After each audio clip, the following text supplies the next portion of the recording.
દાહોદના Jhalod BM high school ખાતે દાહોદ જિલ્લા કાનૂની સેવા સત્તામંડળ માર્ગદર્શન હેઠળ તાલુકા કાનૂની સેવા સમિતિ જાલોદ આયોજિત કાનૂની શિક્ષણ શિબિર સ્કૂલની અભ્યાસ કરતી બાલિકાઓને આત્મરક્ષણ પોતાના માટેનું રક્ષણ કેવી રીતે કરવું તેની માહિતી તેમજ હાલમાં રાજ્ય સરકાર કેન્દ્ર સરકાર દ્વારા આઈપીસી કલમના ગુનાઓના કમલોની જે ફેરફાર કર્યો છે, જે બાલિકાઓ પર દુષ્કર્મ, હત્યા, છેડતીના પ્રશ્નો એવી અનેક કમલોની ફેરફાર અંગેની માહિતી આપવામાં આવી।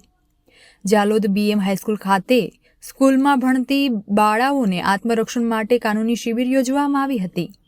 જાલોદ ડીવાયએસપી પીડીઆર પટેલ દ્વારા બીએમ હાઈસ્કૂલ ખાતે કોર્ટની બહેનો તેમજ મહિલા પોલીસ કર્મચારીઓ સાથે રાખી સ્કૂલમાં ભણતી બાળાઓ માટે પોતાની રક્ષા તેમજ સુરક્ષા માટે આત્મરક્ષણ શિબિર યોજવામાં આવી હતી।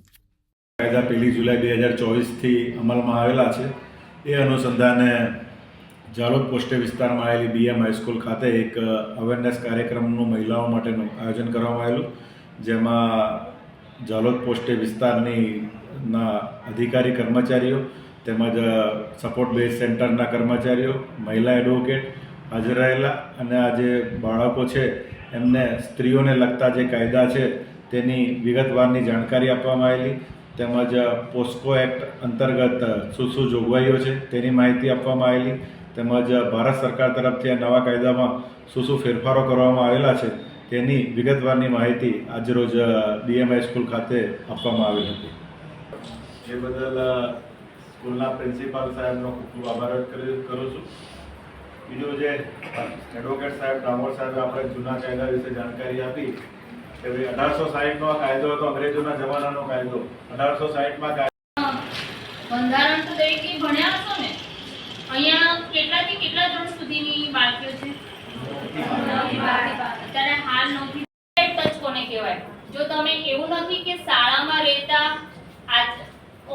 મારાથી ના કહેવાય, પણ શિક્ષકો પછી કોઈ તમારી સાથે ભણતર વાત કરું તો આપણે જે છોકરીઓ નાની વયની હોય એ મહિલા અને બાળ વિકાસ વિભાગ દ્વારા આવીએ છીએ। હાલ જાલોદ પોલીસ સ્ટેશનની અંદર અમે કાર્યરત છે, અમારું સેન્ટર પીબીએસસી સેન્ટર, જેની અંદર જે ઘરેલું હિંસા હોય છે, છેડતી હોય છે અથવા કોઈ પણ જાતની બહેનોને સમસ્યા હોય છે એ માટે અમે કાર્યરત છે। બરાબર? તો ગુજરાત જે છે એ આપણને અત્યારથી આપવામાં આવશે।